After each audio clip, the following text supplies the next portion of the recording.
Hello, welcome back to Planet 40k. Today we're rating another of the heavy support options from the Necron Codex. So this time it's the Locust Heavy Destroyers, which were previously just known as the Heavy Destroyers until all the Destroyer cults came about. So each Locust Heavy Destroyer will set you back 4 power level or 70 points. You can have up to 3 of them in a single unit, so a max unit of 3 will cost you 210 points. Now you could opt to take 3 individual one-man units, but of course this is going to take up 3 heavy support slots within your detachment. So if you don't want to have a Doomstalker or a Doomsday Ark, then I suppose you're okay. But if you do, then you're going to need to clump these into one unit. The Heavy Destroyers come with the following keywords, so they can go into any Necron dynasty. They've got the Destroyer Cult keyword, they can fly, and they're an infantry. And of course they're Locust Heavy Destroyers. So being a Destroyer Cult will interact with Destroyer HQs as well as the stratagems within the book. And even though they're on a floating platform, they are considered as infantry units, so will benefit from terrain and other infantry only buffs. So these guys come with the following stat line then: movement 8 inch, weapon skill 3+, ballistic skill 3+, strength 4, toughness 5, wounds 4, attacks 2, leadership 10 and a 3+ save. So pretty tough, and with 4 wounds apiece isn't that bad.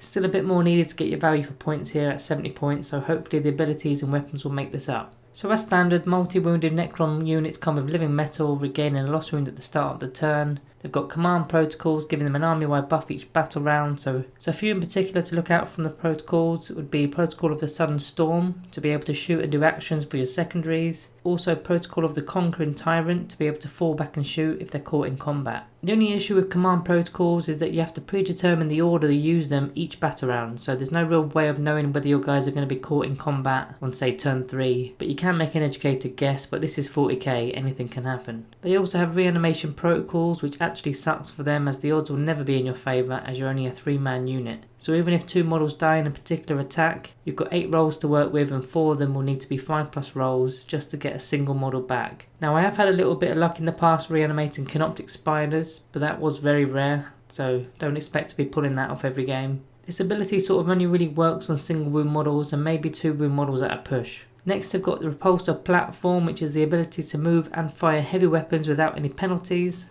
So this one's really useful. I mean, one of the key issues with the Doomstalkers and the Doomsday Ark is that they need to remain stationary to shoot their high-powered guns. So it pretty much leaves them as sitting ducks if they're not shielded well enough. Whereas the Heavy Destroyers can move 8 into terrain, take the benefits from terrain and still fire too. Then finally they've got Hardwired for Destruction, which grants them rerolls of 1s to hit. This counts for both melee and shooting, so although you don't really want them in melee, so it's mainly for the shooting. So these guys come stocked with a Gauss Destructor, but do have the option of trading this out for an Nemitic Exterminator. So let's check these out. So the Gauss Destructor is a 36 inch range, heavy 1, strength 10, -4 AP, and the damage is 3d3. So a fantastic looking weapon to be taking out vehicles and monsters. Even getting shots off on a Titanic unit will work. Great range as well, so it can be at the back of the field, and it even has the option of moving 8 inch before firing, as it doesn't have any penalties to movement, so giving you a total threat range of 44 inch from your range attacks. And strength 10 of course is going to be hurting anything, so let's go through some of the maths for you. A max unit of 3 of these will hit 2 out of 3 of their shots. However, they do get to reroll 1, so on average you're going to be hitting 2.3 times. If you're firing against toughness 5 models or less, you need 2s to wound, so you can expect 1.9 wounds on average. Against toughness 6 right up to toughness 9, you only require 3s to wound, so on average 1.6 wounds there. And against toughness 10 models, which is quite rare, this will give you an average score of 1.2 wounds. Then anything more needing 5+, which is even rarer, which is 0.8 wounds. So with it being a -4 AP and it's shooting straight through any armour, so your opponent is really relying on invuln saves or nothing really, then the 3d3 damage is an average of 6 damage per wound inflicted. So what do these figures tell us then? So basically if you're able to on average get at the very least anything that's toughness 10 or less 6 wounds on them, then you don't want to be using this on infantry really. Even firing elite models such as Terminators is wasteful as they're only 3 wounds. Even if you roll really poorly with the damage with 3 1s, you would still kill off a Terminator, but it's not really your target here. Your target is anything that's 5 wounds or more. Now this can include characters of course when they're out in the open, but really you're looking at monsters and vehicles as they tend to be about 10 wounds and toughness 7.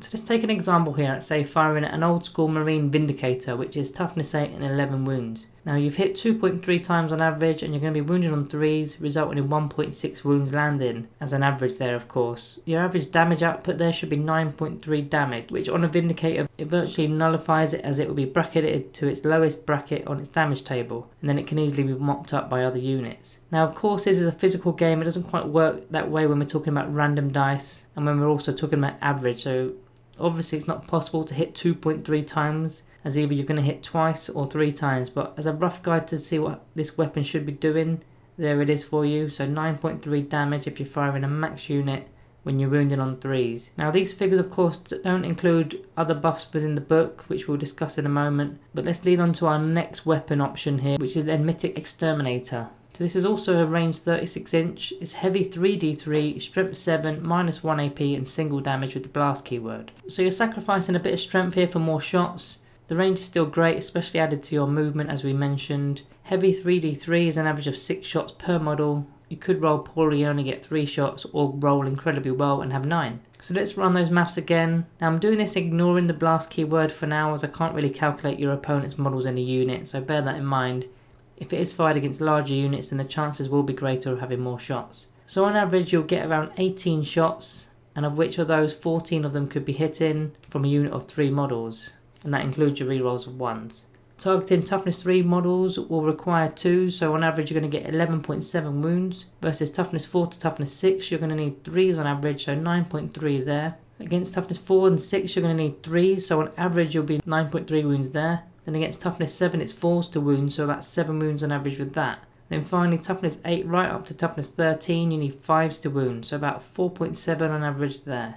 So only being -1 AP and single damage instantly tells me that this is an anti-infantry weapon, although it sends me mixed messages as it is a strength 7 weapon. You do get a good damage output firing at low toughness models and can quite easily clear a unit in a single round of shooting. It gets a little bit more dicier though on 2 wound models, which are between toughness 4 and toughness 6. Because even though you're achieving 9.3 wounds, you're only going to be killing 2 models due to the armor saves and then the fact that you need 2 wounds to go through to kill a single model. So it actually makes this weapon quite a bad option, as a lot of the game are at least toughness 4 and multi-wounded. Even if you fire the previous weapon at toughness 4 and with only 3 shots from the unit, you'll achieve virtually the same outcome, except the weapon can also take down larger units. So I personally would avoid this weapon unless you're up against say Eldar, but against the current meta it's just not good enough, and it actually makes that 70 points per model cost not worth it at all. Moving away from the weapons then, we've got the dynasty codes, and of course the Mefrit code tops the list with an added 3-inch range and that -1 AP if you shoot at half range. Although that part won't be needed really because your main weapon is a -4 AP weapon. Then the Hillick Dynasty code gives you objective secured, which is handy on a unit with 12 wounds and toughness 5, and due to the range of the weapons,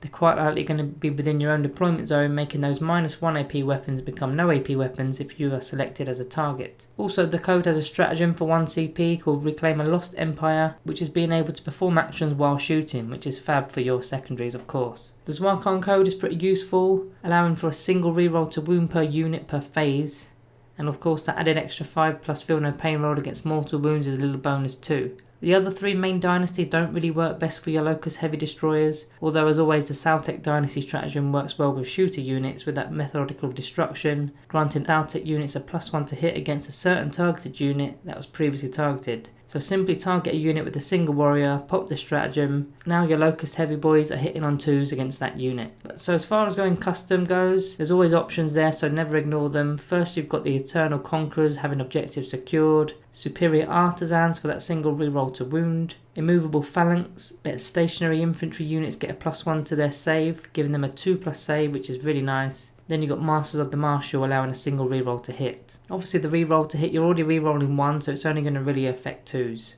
Unless you've got a negative modifier on yourself, which then it could be 3s as well. From the second list is Healthy Paranoia, adding that 3-inch range. Relentlessly Expansionist, giving you that 6-inch pre-game movement to get into terrain perhaps. So out of the custom options, I'll be going for Immovable Phalanx with the 2+ save, and then Relentlessly Expansionist for that 6-inch pre-game movement to get into cover. That way you're virtually on a 1+ save. Now obviously there's no such thing as a 1+ save, but even with a -1 AP weapon targeting your unit, it's going to put you back to a 2+ save. And also Relentlessly Expansionist is a pre-game movement, so it doesn't count as moving, so it's not going to affect your Immovable Phalanx ability, as you're going to be remaining stationary for turn 1. So looking into the stratagems next, there's a couple here for you. Techno Oracular Targeting for 1 CP, lets you turn a single range attack into an auto wound. Then you've got Extermination Protocols for 2 CP, which isn't as good as it previously used to be, but it's where you can reroll wound rolls for your Locust Destroyer unit, so it is still pretty powerful, but on a 3 model unit with only 3 shots with the big gun, you're maybe best served just using a command reroll for 1 command point.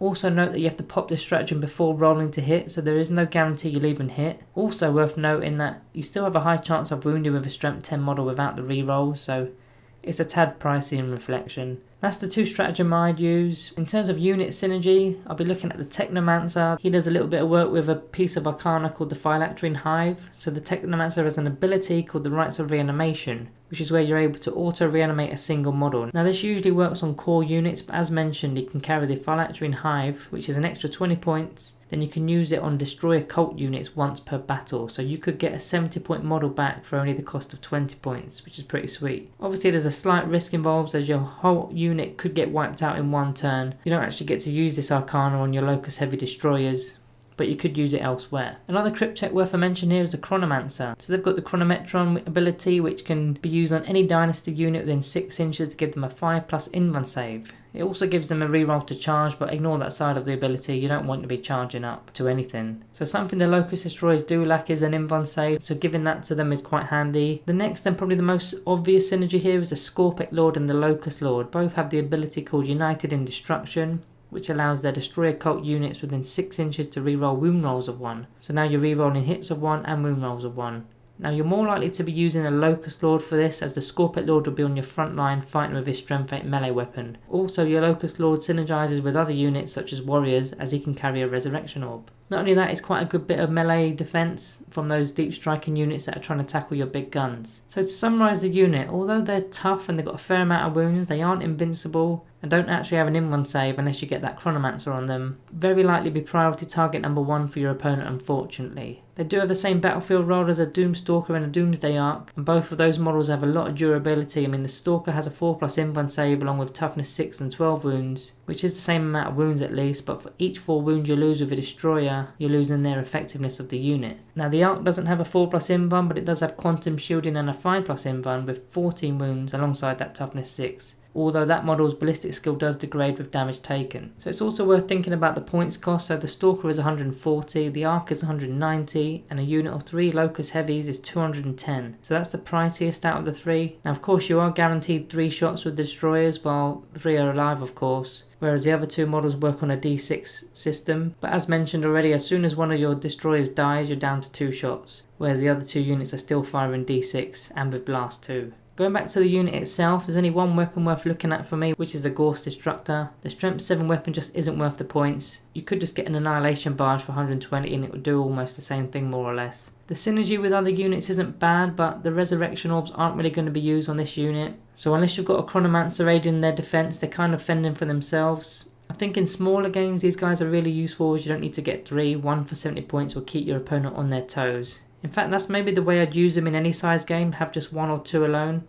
If of course I had the detachment space, then they're not sucking up too many points and they're still a pretty good threat. But a 3-man unit is a huge investment, it's too vulnerable, and it's going to have a huge target on their back. So for the Locust Heavy Destroyers, I'm going to be giving them a Planet 40k rating of 3.5 out of 5. So that's what I think. Let me know what you think down in the comments below. Also let me know which heavy support options you prefer using. Don't forget to subscribe if you're new and hit that like button on the way out. Thank you all for watching, and I'll see you in the next one.